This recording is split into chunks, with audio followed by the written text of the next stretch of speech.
The COYGIG Pod and OTB Sports in association with Cadbury. A player and a half deserves a glass and a half of support. Everyone ran their socks off tonight and they left everything out there. They're very proud of the team's performance. Let the shackles off Katie a bit so that she can go and play her game. We're going to go out there to beat them. We're going to try and beat them. Hello there and welcome to the latest episode of the COYGIG Pod, your go-to podcast for all the latest happenings in the Women's Super League, Irish football and everything in between. I'm Kathleen McNamee and joining me as always is Karen Duggan. Karen, how are you? Very good. We've made it through January unscathed.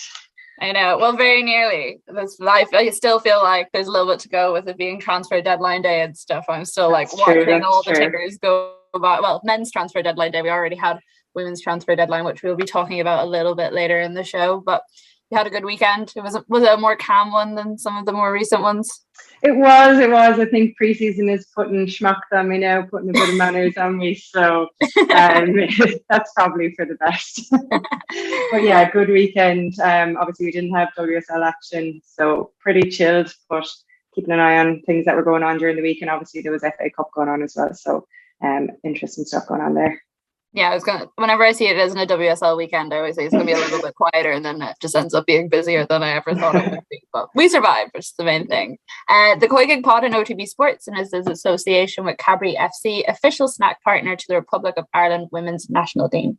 This week, we'll be joined on the pod by Ireland international and newly signed Rangers player Ciara Grant. We were teeing her up last week as someone who we're going to talk to about the new season of Women's National League, but we'll change tact a little bit. We can talk to her about that as well, but also her new signing. And we'll have something extra special for you with the WSL on a quieter week. We've let Emma Carroll run rogue and ditch the team of the week to instead bring us the first ever COYGIG Transfer Awards, which I'm very excited about. The best, the worst, the stupidest, the most confusing, basically everything that you could want from transfer talk and what the January window had to offer. But before all that, there were a few games just slightly before the weekend when we had all the FA Cup fourth round action, and those were two rescheduled WSL fixtures. So we had Chelsea versus West Ham and Arsenal versus Brighton. So we'll start with the Chelsea game. Kind of what you would expect, a bit more normal service for Chelsea. Yeah, I think that they were dominant. Now West Ham made them work pretty hard for their goals. But they did have a lot of possession and were pressing really, really hard the whole time. They had a lot of chances, flash few past the post and things like that. But they came good and their stars were there again. I thought Cuthbert was exceptional again. She would have been on Team of the Week had we had one. I think she's made a lot of them now. So she's bang in form. And a lot of them seemed to be too. Harder was pressing everywhere. And they had that kind of direct style that you kind of knew that they were going to break down West Ham eventually. And they did get their just rewards with the 2 goals. I wonder, when Bethany England saw Australia drop out of the Asia Cup, was she slightly annoyed? Because I feel like she's gotten a much better chance since Sam Kerr hasn't been around to kind of refine her form. So you think about the season before Sam Kerr joined and kind of that weird COVID season, she was one of the best forwards in the league. And since then, I don't know, she just kind of dropped out of contention completely. And a little bit of me wonders, would a move, since we are talking transfers later on in the thing, would a move somewhere be better for a player like her so she could regain that form again?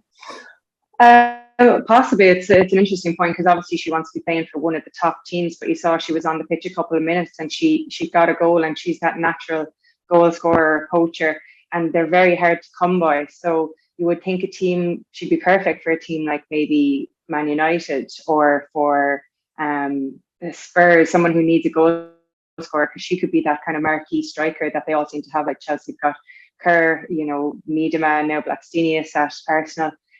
She can be that big name for our team, and she's a striker, and strikers are inherently selfish, and it's a really good feature of a good striker is that they are angry when they don't get goals and they're not going to get them if they're not on the pitch. So it would have been, but I'm sure that there's a good atmosphere at Chelsea, and she sees that they're one of the top teams. So it will be a very difficult move, but it might be something she'll look at come the summer.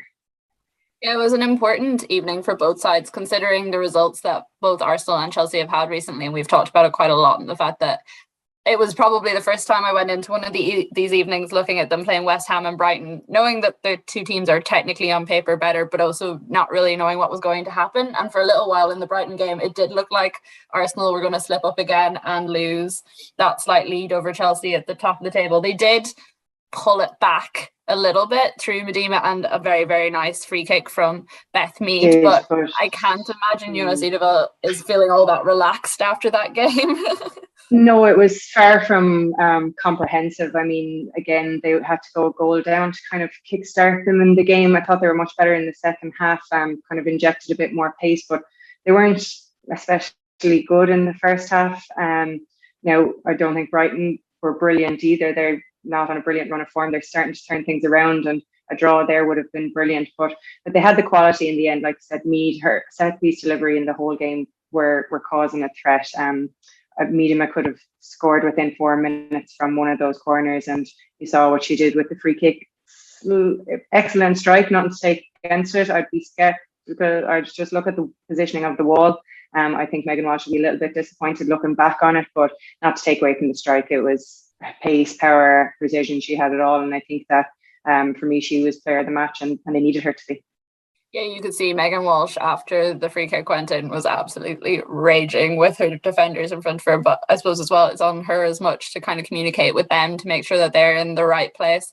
Thought it was interesting too, after the match, Jonas Eidevall was asked, what kind of gave Arsenal the kick in the second half. And he was like, oh, well, we had Katie McCabe come into the dressing room and give a bit of a speech. But I suppose it just, again, kind of reiterates the leadership role that she has in that team, even if she's on the bench because of a suspension, which isn't great when it comes to leadership, but like it shows what she can actually do and what she can commit to a team even when she's not on the pitch.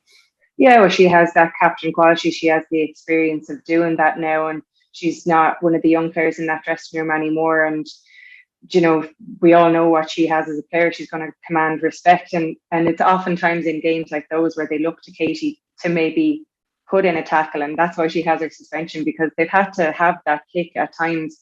At times they haven't had the same bite, and Katie's kind of the person who spearheads that for the Arsenal team. So they were obviously missing her, but it's great to hear that she has that influence on the dressing room, because they were a different team in the second half. There was a lot more purpose to their play, and they weren't just going through the motions expecting the win. I think that that's something they definitely have to knock out of themselves, because they haven't been overly comprehensive in recent times, and they are going to have to dig out results as the season goes on. And like I say, you're going to have more injuries, and all of the games that they've played are going to start catching up, and reintroduction of internationals are going to cause havoc on the top teams. So it was a good result for them to just get that over the line without playing particularly brilliant, and great that Katie still has that influence, and it bodes well for us as Irish fans that she can rally a group like that. Mm-hmm. And I think as well, one of the things that is important for us to touch on the podcast, we said there wasn't any WSL this weekend. It was FA Cup mostly. It was fourth round. There weren't any massive surprise. The main one probably was the fact that Leicester beat Tottenham 3-1. Tottenham were 1-0 up on 80 minutes, and Leicester got those late 3 goals. Something that I imagine Rhian Skinner would not be happy with at all, especially considering the form that Spurs have been in pre-Christmas and now seem to be on a bit of a downward spiral. But one thing I want to touch on as well was the fact that just before the games kicked off, and this is something Emma Hayes had talked about during the week before, the FA said that they were going to significantly increase the prize money given to the players or to the teams that are competing in the competition and also who win. Now, it's kind of one of those things you have to take with a slight asterisk on it, just because what does significantly increase mean? I mean, if they double the prize money, it goes up to 50,000, while the men's still stands at like 1.8 million pounds. So significant increases could mean anything. But do you think this is more of a publicity stunt from the FA, or do you think they are actually listening? Like, I don't think anyone is sitting saying the prize money needs to be exactly the same as the men's, but I thought Siobhan on Talk Sport made a really great point when she said, well, for the 50 years that the FA banned it, maybe it should be times 50, and then that still wouldn't bring it up to what the men earn, and that would be kind of what those players deserve. Yeah, I don't know if the FA Cup is the competition for it. I mean, the FA Cup has always kind of been there for tradition, and people always talk about the magic of the cup. When it comes to investment, bread and butter is the WSL, and you want to see more of those bottom teams reaching parity with the top teams, and that can't just come from the men's funding. We're seeing Birmingham, and we'll touch on it, they can't compete in the transfer market with the top teams. They don't seem to have the investment and the money. So is there something there that the FA can kind of look at in improving the investment in the WSL or parity among a few leagues? You don't want it to be prize money, because at the end of the day, look at the people who are still in the pot. They're going to be the top teams and maybe not the teams who need it the most. So yes, for participation, I think that there should be definite increase for the FA Cup funding. But in terms of actual investment and it being meaningful, it's going to have to be spread across the lower end of the division and the lower leagues to actually have a meaningful impact. Yeah, no, I agree there. I suppose because there are so few opportunities, especially for lower league teams in the women's game, to get an opportunity. Say Manchester United, they played against Bridgewater, and I think something like their ticket sales for the game were 10 times what they would normally get of a match. And stuff like that is great and really important. But if there is a little bit more of that FA Cup money going to the lower teams, because again, you look at them, I think it was something like 25 grand that Chelsea got this year at the end, and most teams up until this point will get a couple of hundred for getting to the fourth round. If that went up, like 25 grand to a team like Bridgewater probably means a lot more than 25 grand to a team like Chelsea out of that prize money. So I think, again, like you said, it has to trickle down, but at least it would set a little bit more of a precedent for that money to come in at an earlier stage. And so even we saw it during COVID when the FA Cup was shut down. It was shut down in the early rounds because it was considered a non-elite sport, which is kind of ridiculous. When you look at a team like London City Lionesses putting it to Arsenal at the weekend and it was 1-0, and it very easily could have gone the other way and Arsenal would have gone out.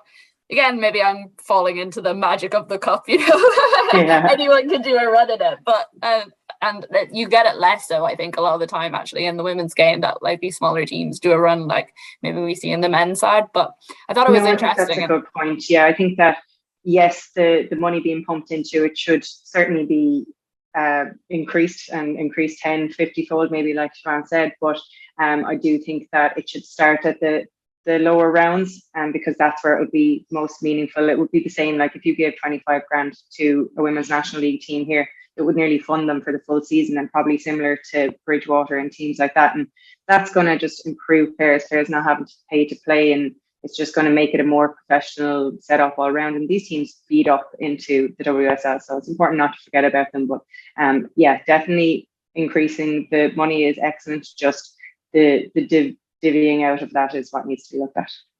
I definitely agree. Well, if anyone listening has any opinions, suggestions or thoughts on how the season is going, how much money the players should be getting out of the FA Cup, anything about what the matches coming up this weekend, get them into us on Twitter at Off The Ball using the hashtag OTB COYGIG. The COYGIG Pod and OTB Sports in association with Cadbury. A player and a half deserves a glass and a half of support. We're doing something a little bit different this week, the inaugural COYGIG Transfer Awards, and here to take them through us is host, judge, jury, prize giver. We've literally given you every single role, Emma. Karen and I were like, we're taking a step back, we'll argue, but you have absolute control about what's going to happen. So we have our best transfer, some honourable mentions throughout the whole thing. We also have our worst transfers, our most surprising ones, and also just the strangest ones, the ones that we couldn't really wrap our head around. So we have quite a lot to get through. So I suppose we'll start at the very beginning. If you want to tell us your best transfer of the January transfer window. Well, we go straight in with the winner. Blackstenius to Arsenal, I think, has to be the winner. It's a really exciting signing, and I think whether it's as a replacement, and I'm hoping it's not as a replacement, but if it is, it's a brilliant signing, and hopefully get her bedded in nice and early as well before the new seasons roll around, while you still have Miedema there. But if it's a pairing option, then I think that could just be electric. If Miedema is playing just off her, you can just, like Beth Mead on the other side. It could be just like Arsenal could be very exciting to watch up front next season. So yeah, she's the winner for me. Yeah, I agree with that. I mean, she's only 25, so she's coming into her prime, and like you got Miedema, she's a good age as well, and she'll only learn from Miedema, who I think is probably the best in the world in that position. Like at 25, she's something like 72 caps. So she has a wealth of experience, and it has to hit her peak yet. So I think it's a really astute signing by Arsenal on that one. Yeah, I agree. And I think what I noticed with whenever she was playing in that game with Man City, and it was just before the Tobin Heath goal, and it was like her and Beth Mead in the box kind of grappling for the ball, fighting for it. And what I loved was kind of the physicality of it, because I think sometimes that's something that maybe not so much in the midfield, but especially in attack and defence, that Arsenal lose out on sometimes. And I really liked the fact, like we saw her when she played against Ireland, that's exactly what she brought. She wasn't afraid to muscle people off the ball. She isn't afraid to get stuck in. And like you said, hopefully it's not a replacement for Miedema, this the sort of player that we all want to see keep playing in the WSL, and we can keep enjoying her there. But if it is, it's probably one of the smartest moves Arsenal could have made, especially because her deal had expired with Hacken, so it wasn't the sort of thing where they actually had to go out and spend money on her in the same way that they did with Nikita Paris and stuff during the summer. Although, as we said, most deals in the January transfer window tend to be expired deals or in the women's game. Yeah, and I think then Arsenal made another good signing as well in Rafael Souza as well. She's already in about, I think, 90 minutes or whatever Leah Williamson has played since her return from injury. You can already tell they're complementing each other. And yeah, I thought that's a good signing as well, which they needed to bolster in defence as well. Which you could see when Williamson was injured, just how much they struggled at the back as well, and to have somebody of her experience in there is another smart decision as well. Yeah, Williamson she's the person who starts all of the attacks, so she's so technically good on the ball. So to have another player like that in the Arsenal defence who you feel confident getting it off the keeper and setting up those attacks, that will make life a lot easier on midfield. The likes of Little not to drop back as much, and yeah, they could be another good pairing. So yeah, an astute window by Arsenal all around. Yeah, I think another honourable mention should go to Brun as well, who went to Manchester United on the final day of the deadline day, even, which could be really smart from that. Like, we've heard Mark Skinner crying out for depth, and he definitely got it in the midfield there, I think, as well. I also just love the story of how this one came about. I think I was talking to you guys about it on the day, but the fact that I follow her agents on Instagram and like a couple of other social media platforms, and it seems to be literally they just did a bit of a wild thing the night before they got this transfer in, 13 minutes before the deadline. I think her agent reached out, and then the next morning they just flew her into Manchester, made the deal happen in a day. And I think it's one of those fun stories, and I don't think you get an awful lot of that in the women's game, because there isn't a lot of, you see, say today with the transfer window, Aubameyang flying into Barcelona and then saying, oh, I was just on a family holiday. You don't really get too many women's players flying around in jets and stuff to cover transfer deals, and I think it shows how things are progressing and how the game in general is progressing. But I totally agree, like, very, very smart signing from Manchester United. Not one that anyone really saw coming. Like, there was rumours that she was leaving, but there was no rumours really attaching her to United. And I wonder, because I know I heard that like several striker positions for them like fell through, in particular during the transfer window. Even Blackstenius was one of the players that United were targeting. Will they look at that transfer window on that final day and United fans especially, and say after all those failed deals they actually didn't do too badly out of it? I mean, signing a player from Lyon, it's how much more could you want? Yeah, it's brilliant. And I think as well, another team that kind of probably doesn't get much of a mention is Aston Villa as well. I think Arsenal probably maybe won the window, if you want to put it that way, but I think Villa done some smart and clever business as well, bringing in some experience with like Jill Scott on loan, Rachel Crosby as well, and then getting Anna Patton on loan as well. She's like, I think, a real talent and one for the future as well. I was kind of surprised to see her go from Arsenal, but when you think about this, bringing in Souza and getting Williamson back from injury as well, maybe they were just thinking about how do we get her game time and get her more experience, and I think it's brilliant for Villa, really. Yeah, she's young, so she has room for development, and that's only going to happen with game time, and she'll have plenty of defending to do. With Aston Villa, I think that, like you said, they were really good signings to bolster them up, because Villa will just keep an eye out on Leicester and Birmingham. They don't want to get dragged into that battle. They want to start establishing themselves maybe as a mid-table team. So in bolstering their squad, it gives them the opportunity to do that. So yeah, I think, again, like you say, they were second place in terms of the transfers. Particularly smart business, I think, with them and Rachel Corsie, in the sense that she had signed a 2-year deal with Casey Curran during the summer, and she writes a column and she was saying that they named her captain and then told her just before Christmas that they wouldn't want her anymore. And it just shows the different ways that teams operate. Obviously, in the US, you own the rights to a player, but you can still it's kind of like a loan deal, but you can still register them with European teams, whereas they just cut her off completely and she didn't really have any choice over anything. So I think for Villa to know that a player of her experience was ready and available, it was very smart for them to get her. And you can imagine she'll have something she'll want to prove after getting treated like that by Casey Curran. Yeah, I think so. Yeah. And then one just outside of the WSL as well is Lindsay Horan or Horan, as they call it in NWSL commentary, to Leon. Anytime I've seen highlights of NWSL matches or seen the US play, she just looks really exciting, and I think she's going to be the one to replace all the stalwarts, if you like, up front as well for the US. And just I put her in there because we'll hopefully get to see her play some Champions League, and we'll get to see a bit more of her as well.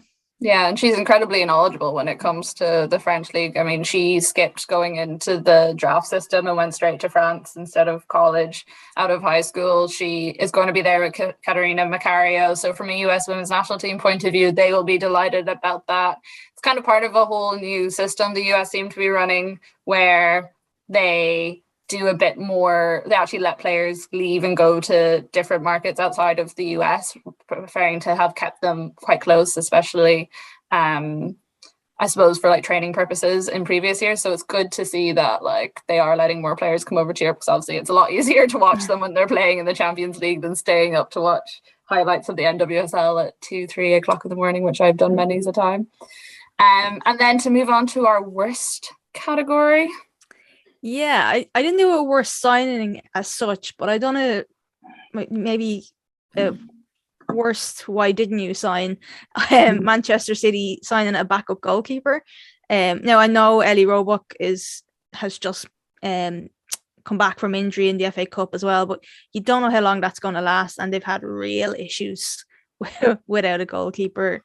I think this season, I think they definitely need to bolster in that area. Now, maybe they think they have enough in the young talent that's coming up behind Roebuck. But I thought with all the money that they have, that it was quite surprising that they didn't even maybe look at bringing somebody in on loan. When you look at not that long ago, they had Georgia Stanway ready to stick on a jersey, or they were pulling 16-year-olds up from the academy, which is fine for a match that maybe doesn't matter too much, but also it is a lot of pressure on young shoulders, especially in a team like Man City. Yeah, I thought they really could have done with someone in that area. So maybe they could have looked at another transfer. Or Carly Telford, she left Chelsea. Could she have been an excellent backup? I mean, she has a wealth of experience. You wouldn't be worried about putting her in at any stage. So, yeah, it was an interesting call by them. But, yeah, they obviously are happy with the players who are coming back. We've seen an uplift in their form. So it's still a strange one, because it is that kind of defining position on the pitch that you need cover in, but they're obviously feeling confident with what they have. I think as well, part of it could be that there aren't a whole lot of, say, Carly Telford is someone who's towards the end of their career, probably looking for a more like player coaching thing like they had at Chelsea, going to San Diego with Carly Telford or with Casey Stoney. So they already have a great relationship. There are very few other players even close to like Ellie Roebuck's experience, and they definitely needed some sort of backup. But I wonder, did they feel they missed the boat a little bit with some of the goalkeepers that went in this past summer, and there wasn't all that much out there for them in this transfer window? It definitely seems that way, but even Everton's signed a goalkeeper, so I don't know, do you look at somebody like Courtney Brosnan, like you kind of worry for her if she's behind McKeever, and then they're signing another goalkeeper as well. You could look, okay, what's the options there? Just somebody with a bit of experience. That's kind of what I was expecting, maybe City to sign. They didn't. I think a lot of Irish people as well will probably back your award for most surprising of the transfer window. Something I definitely didn't see this coming anyway. It came way out of left field, I think. But it makes complete sense as well from United's point of view. Diane Caldwell, I on deadline day as well. I suppose after a couple of days prior, we obviously heard the news of Millie Turner not knowing when she'll return, and bringing somebody in on loan till the end of the season so that you have that backup there. Very clever, and obviously Diane is like rakes of experience as well. So, but yeah, I suppose I never thought I'd see her in the WSL because she's always just played over Europe and stuff like that. So, great that we'll get to see more of her, but completely out of left field. And when I just seen it on the timeline, I was like, what? It's just one of those ones you love to see as well, like a lifelong United supporter. You can kind of tell just by her tweet like what it means to her and what she's going to give to the jersey. So she's automatically ingratiated herself with United fans. Mark Skinner has already touched on what a professional she is. I think we all know that. She's 33, but she's one of the fittest players, even though she's centre back. Like, she never lets her standards drop. So even if her game time is limited, like, what an experience that is for her. But like you say, with Millie Turner out, she might be given a role in that team, particularly as the season goes on. And I know that she'll cherish every moment of it. And yeah, really, really looking forward to seeing that. The first Irish player in a United jersey. Very excited as a fan because we haven't had much to shout about on the men's side this transfer window. So yeah, I was buzzing to see a couple of signings, especially someone we know so well. I also think we talk a lot about how much United need more experience because they do have quite a young team sheet, and like obviously Diane's going to bring that. You look at everyone who has played with her, and that's what they talk about, like the fact that she is an ultimate professional and that she brings that experience because she has played for so many different teams and in so many different places. I mean, we always talk about from an Irish perspective how great it is to have someone who's played across Europe for us, because we're able to have like better knowledge of what they're facing into. So definitely a very exciting signing, and hopefully we will have her on the podcast at some stage to talk about it properly. And doesn't have the excuse of a time difference now, so yeah. An honourable mention, just I suppose, is United's deadline day in general. I think like by the afternoon, I don't think anyone was expecting it, and United fans were probably wanting anything, and then they go and sign 3 because they got Jade Moore as well, which is another experienced head to add into the squad as well, which is good. And yeah, as we kind of touched on already, Carly Telford leaving Chelsea to go to San Diego as well was a bit surprising, I suppose.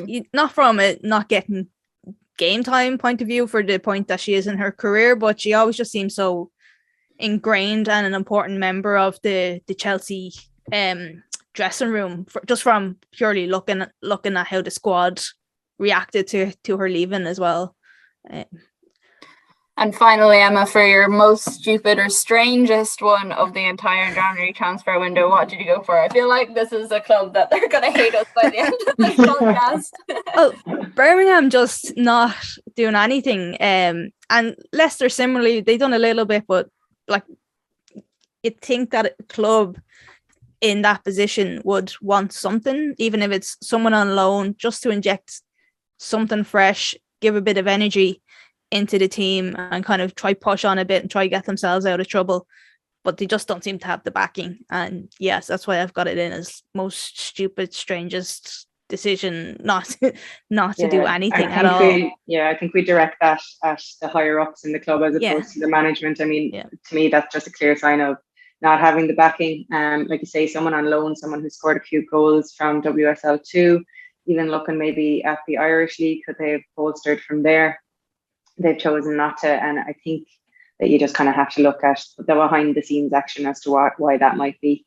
Yeah, 100%. And then just another one is, again, outside of the WSL and over in the US, is Orlando Pride's just clear out. It's like they've lost like most of their names. Martha's still there, but like, and Casey Stoney has seemed to have a great time by just pulling them all over to San Diego. So I think whatever's going on there is a bit strange, and fans that have just bought season tickets probably aren't too happy not to see the likes of Alex Morgan and stuff like Ashlyn Harris and Krieger. Like, there's a lot of. It seemed to me very much like the sort of situation where they were clearing out a lot of their older names. Like, it's fair, someone like Alex Morgan is still performing at an incredibly high level, but it strikes me as a team trying to build a younger roster and trying to change things up a little bit, because as we've seen, it haven't had all that much success the last couple of seasons, even with those big names. But to be confirmed, we can check back in on that. Not sure how their advertisers will feel about that. But You just wonder, was Casey Stoney on the phone to Mark Skinner going, hey, what's the crack with these players? You recommend them? Okay, yeah. Pull them across. Well, what do you reckon? Did Emma nail it with her selections? Did we miss something glaringly terrible? Did your team make the biggest transfer and we didn't seem to mention it at all? Get your thoughts and opinions into us on Twitter at @offtheball using the hashtag OTB COYGIG. The COYGIG Pod and OTB Sports in association with Cadbury. A player and a half deserves a glass and a half of support. Joining us on the podcast this week is Ciara Grant, newly signed Rangers player. Ciara Grant, that is. I should give you your full title at the start. How are you feeling? It's been a pretty exciting time for you. Yeah, hi Kathleen. Thanks for having me on. Yeah, it's been an exciting kind of interesting last few weeks. So yeah, no, I'm feeling good. Well, you absolutely ruined us. We were planning a big WNL preview with you, and then you just threw it all in the bin. I know. It's a great move. Congrats. Thanks very much. Appreciate that. I saw you talking, I think it was on a piece with Joanne Rudin in the Irish Times like a couple of months back, talking about wanting to make a move and to go somewhere outside of Ireland. Do you want to tell us a little bit about how the move came about? I think I saw as well that you've been training with them for a couple of weeks before the deal was actually announced. Yeah, I suppose. So I finished up my contract with work back in July, and I was trying to figure out what the next move was. I've just gotten back in the Irish squad, so Karen, yourself, like the game is just getting better and better, even like in our home league. So trying to get a full-time job and stay at the level I was at and push on just wasn't going to happen. So I started locuming and just working pretty much to pay my rent, and then tried to kind of live like a professional in Ireland. So I started training with boys. So I was training as much as kind of the girls over in England, just trying to bridge that gap. Because when you go with the Irish team, like there's always a jump up from club, but the jump was just, it was quite obvious to me the difference between me and the girls playing full time in terms of kind of consistency, repeatability. I was tired by the end of the camp, and the girls were fine. They're going back into their teams, probably playing a game in the next day or two. So I'd reached out. I signed with COYGIG Sports. Lindy is my agent, and she's just been a great kind of mentor and kind of advising me on how to make the breakover. So just did a bit of networking, talking to people, getting a feel for what leagues, are kind of would suit me in terms of playing style, in terms of kind of the full professional outfit. So I'd gone over to England. I trained a week with Charlton, which was a great experience. But just mid-season, I think in the women's game, there's just not much finance out there to sign players midway, and the cost of living in London is extortionate as well. I can agree with that. Yeah. As I sit in my very cold London apartment. Yeah, it's crazy. And I used to think Dublin was a big city, but my goodness, London is huge. And then, I just got in touch with Malachy, kind of via my agent and just myself, and just kind of explained my situation and that I was eager to try and push on. And so he was very enthusiastic from the get-go and had me in training kind of about 3 days after our conversation. And we kind of spoke about it, and obviously I'm in the off season. It had been hard to get a good bit of kind of team training done over the Christmas break because of COVID. I was meant to train my brother's team, but they were kind of shut down about 10 days before Christmas with COVID. So he wanted me in for kind of a week or two, really to get a feel of kind of who I was as a person and as a player. And to be honest, the facilities and everyone in Rangers, it was just top class, from the staff to the players to the training levels. It's ticking all of the boxes for me personally to try and make, try and improve my game. So I, just kind of spoke to a few other people, kept the head down and just worked hard for the last few weeks. And then last Thursday, a week ago, so the manager spoke to me and said he was quite eager to sign me. And then we just had to wait for international clearance and stuff. So kind of threw you under the bus a little bit, but also didn't really know how to say. I'll forgive you this one time. No. But yeah, I think just with everyone in the league, for me, it's kind of a personal journey for myself. Like, I've absolutely loved the last 2 years with Shelburne. But I know if I want to get better as a player, I just have to be training in, a kind of a more elite professional environment day in, day out. Because even though the game is getting better each year here, it's just, it's still a little bit behind other countries. Yeah, I think one of the key things you touched on there is you weren't getting the chance to recover as an athlete. Like, as good as the training sessions are maybe in the women's League, when you're working 8-9 hour days, you're not getting the outside of football life to act like a professional footballer, because you have your own profession. And I think that's a big gap, because like you say, there's so many good people in this country, the training has improved loads, but until you have the structures in place that allow people to actually be professional 24/7, we're not quite going to reach those standards. So it's good to have people like you calling that out, because obviously it's another massive loss for the league. And we've kind of seen it with Peamount and Shelburne over the last year, that the names that we've lost are big. It'll probably be good in terms of spreading out the talent within the Women's National League, but in terms of the development of the league, it'll leave something, somewhat of a gap. So as much as we hate losing you, it is hopefully the kick that we need to start looking at semi-professional in this country.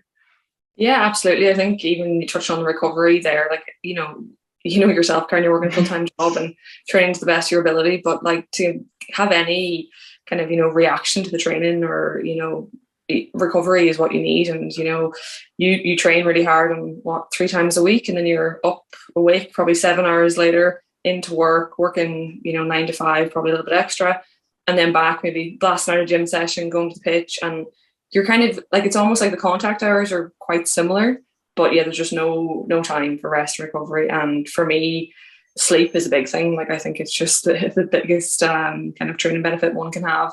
And when you're working a full-time job, you just can't do that. Because like even last year, I was trying to obviously work, like to pay my rent and to try and work around training, which was nice. But it was also working 12-hour shifts on your feet for 12 hours and then bombing it straight to training.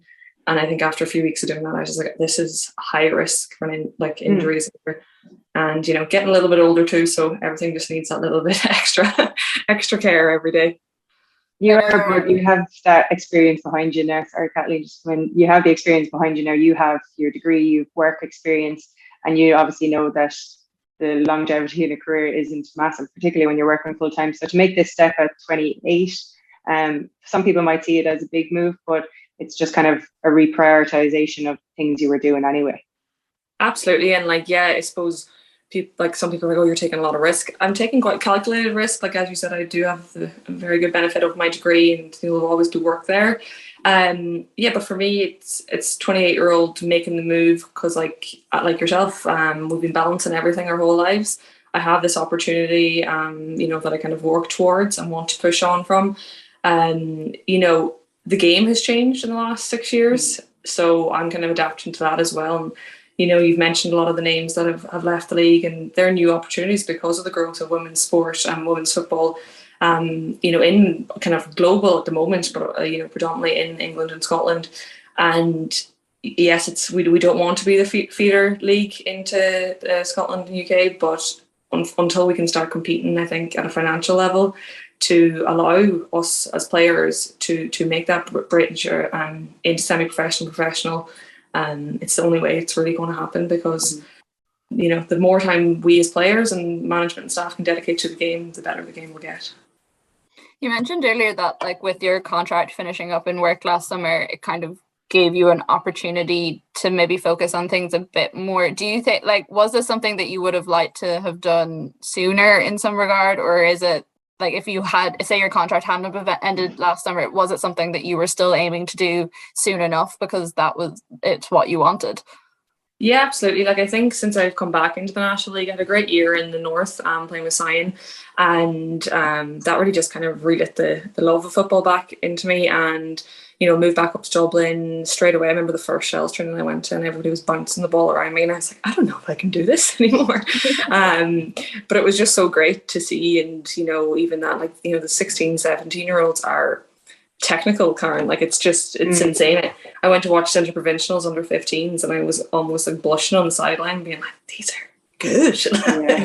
Yeah. But that's what you want to see, and it's just great. But yeah, I was almost, obviously COVID and stuff, kind of changed the league. But yeah, pretty much I'd say, so that was about 2 years ago, I had, maybe a small idea at that stage, but it was kind of stepwise. So I just really wanted to try and push myself back into the Irish squad and just kind of prove to myself that I can get back in there. And once I was back in there, I knew there was definitely deficits in my own game, or in kind of just conditioning, like, and even speaking to the girls over in England, their game has changed dramatically as well, like, crazy standards of professionalism. So it was good just even talking to all of them about their kind of weekly routines and stuff, and then going home working on that and just trying to stay in that kind of tournament squad with Vera and team, and then just trying to network and see if there was opportunities for a 28-year-old over the water. I think I read somewhere after you signed that you're the first Irish international to join Rangers in 90 years. And I think we all know like Glasgow quite well, because that tends to be where a lot of the Irish women have ended up. But what could someone who doesn't watch Rangers all that much or doesn't know all that much expect from this as a squad? From a squad, so Rangers as a club, I think they have several different styles of playing throughout their academies, throughout their men and women's team. I can't explain to the facilities when I arrived over were just top class. Everything. They've 8 or 9 full-time staff for the women's department at the moment. So everything is there for you. You literally just have to turn up. Training is all really well organised, structured for the week. The girls are extremely competitive. Like, I think there's competition for every position on the team. They're currently top of the season. They're trying to push off Glasgow City, who've been there for the last 14 years. So I think even the entire Scottish League, like there's some girls on the team who are 17, 18 who've never actually known another winner in the Scottish League, which is kind of crazy. But no, I just think a lot of hard work and quite a lot of kind of technical, skillful attacking players in the team as well. So from the games I've seen so far, it's quite exciting to be. Yeah, that's a big game coming up next weekend. So the top of the table clash. You do have to play each other 3 times, but I think baptism of fire maybe. I don't know if you'll be reaching out to the other Irish girls this week. You might wait another couple of weeks for that. Yeah, I think we'll just see what happens over the next week or two. No, I was hoping we were meant to play Aberdeen yesterday, but I think the storm was quite bad up there, so it was called off just for everyone's safety. So it would have been a nice game to kind of to play in. So we'll just see what happens during the week and at the weekend. But no, I'm looking forward. This is once again where we planned it entirely wrong, and that we could have just had a round table with all the Scottish girls all the Irish girls that are playing up in Scotland and got the rivalry really going. Yeah, because I had a few texts from some of them, even the girls in the Celtic team too, just with some eye emojis. So I don't know, it's it'll be. You mentioned it. It is 90 years or something since an Irish international played, and when you weren't playing the Women's National League, it wasn't like you weren't doing anything. You were away playing Gaelic football up with Donegal. You think you'll be teaching the girls at Rangers that, or will you wait a few months before you start introducing that to tournaments? I think a few months maybe. They are Gaelic dancing and stuff, so the Scots and the Irish have a lot of things in common. But no, I don't think that Gaelic is alien to them. Well, with someone of your skill around in general, I'm sure you won't be alone helping them pick it up a little bit. When you go in and you see like the sort of facilities that you've access to at Rangers, like, is there a tiny part of you that ever feels annoyed is maybe the wrong word, but just a bit reminiscent of the fact that, oh, I could have had this from a much earlier stage if things had just been a little bit better set up here? Like, we talk so much on this podcast with people about even how much more it would help if we had semi-pro status, never mind even close to professional. Like, is there any part of you that kind of looks at the facilities and wishes that this had all happened a lot sooner? I think yes, like there's always going to be a part of you, I think, especially as your career starts to move on to. And I think I read a nice quote from Kelly Murphy during the week about that she would be very excited as a 10-year-old, 12-year-old at the moment, or somebody just coming into the Women's National League, because it's night and day to what it was 10 years ago. Even just you turn on the TV now at the weekend, there's women's games left, right and centre. It's incredible. And this podcast as well, like I tune in pretty much every week as well. It's just great exposure for everyone. I think there's no you've point. Heard Karen getting laughed at every single week by various rumours of Irish. I had a lot of laughs at the pre-season jelly legs as well, because we've all been there. They're no longer jelly, they literally just don't move anymore. So yeah, they're just concrete blocks right now. Good. You see these facilities and you can imagine different life if you had that from a younger age. But I think with everything, even in the last, say, year, 2 years, where things have been making small steps, I think all women in sport and in general just have to say thank you, but don't be overly thankful. Say thank you and then ask for the next thing. I think we just have to keep pushing the whole time, and demand standards. Like, I turned up to Shelburne training 2 years ago, all, excited. First day out in the AUL, lots of memories there, as Karen would know from underage. Freezing. Freezing. Triggers me. Horrible food. But it was nice, and I turned up and the guy at the gate was smiling, and I was like, hi, how are you? And he was like, €2. And I looked at him and I was like, I'm with the women's team. And he's like, yeah, €2 to park the car. And I was like, no. I don't have any cash, and I'm not giving you €2 to park the train. And then I arrived and, kind of went from like way up here to being knocked back to women's sport reality. And I spoke to Pearl about it, and she was like, oh yeah, no, like, yeah, he does that. And I was like, well, that needs to be cut straight away. Like, you can't be paying to come to training. Like, this is not okay. And 4 weeks later we didn't have to pay, but the girls who'd been there were just, oh, that's what we do. And I was like, no, that's not okay. So I just think small margins. But again, I think a lot of us are used to substandards. So you're just kind of like, all right, whatever, this is the way it is. But I think, yeah, as you said, when you get exposed to these other facilities and you're like, this could happen in Ireland. Like, the fact that we don't have an indoor dome so that pit matches, training can go on all year round is baffling to me. Like, we have massive area around Dublin that they could build something like that. So we could have better training facilities and gym facilities. But, I think everybody just needs to keep pushing, because we are going in the right direction, but we just need to keep that momentum going. Yeah, and even then, if we did have those facilities, would it be right to move back to, say, the Winter League?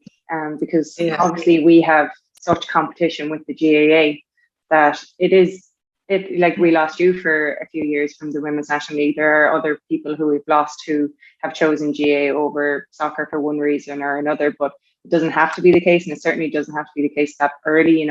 People are really diversifying their sports at a young age now. Whether that's a good thing or a bad thing, it's good if they're committing to soccer. But you were a dual player, and it probably benefited you in both ways. So yeah, there's a good bit to think about. But like you say, we just don't have the infrastructure at the moment. No, we don't. And how many games used to be cancelled, Karen, or going out to pitches and playing a game, but not suitable at all. But yeah, like you say, there has been improvements. Certainly from 10 years ago, there certainly has. But like you say, it's been small steps. Yeah, but even if you look at the men's league, they do often struggle as well. Just with pitch facilities, they have a lot of rescheduled games, things like that. But yeah, the GA in soccer, I think, we're a small population island. It's, there's, yes, the number of women or girls playing sport is increasing, but we've a small pool of players to choose from. But you see in Galway this year, I think, kind of once the Gaelic season started, every second week, you didn't know what Galway team were going to turn up, how many of them were going to be missing. And then, you have teammates. They turned up in the last game of the season, I tell you. I slipped them a few 20s. That parking money went to different. Yeah. But yeah, look, and people trying to play 2 games a weekend as well. It's not sustainable. And but I don't have the answer. I don't know what the answer is. But no, as you said, the changes from 10 years ago to now is night and day in almost all aspects of the game. So it is great. Just need to look at it a bit more at some point. Yeah. But no, I absolutely, last season, I think, I know, Karen, unfortunately you were at the other end, but the emotions of the last day of the league and even just the promotion from TG Cahir, everything was excellent. It was, it was a great kind of coverage for the league. So many people talking about it. And just, kind of bring it into next season as well. And it wasn't a one-off. I mean, the previous season we went down to the last game of the season as well, local rivalry, and we came out on top. We just want to slip that one in there. But we didn't have TG Cahir, so it definitely wasn't spoken about as much. So those things have been huge, and long may that continue. Absolutely, and I think I think TG Cahir are getting on board a little bit more, and I think they're trying to finalise the final dates and stuff. But absolutely, so many people were talking about it, people that I hadn't even heard from in years were reaching out afterwards. So no, it is great to see. And then, platforms for players who want to go abroad as well. The Irish League's never really even looked at, but now that all the games are streamed, there's, there's scouting reports, there's everything. Like it's getting there. And look, having been in Scotland for a few weeks, I don't think we're far off the game over here at all either. I know you were over watching some of the games too, Kyra.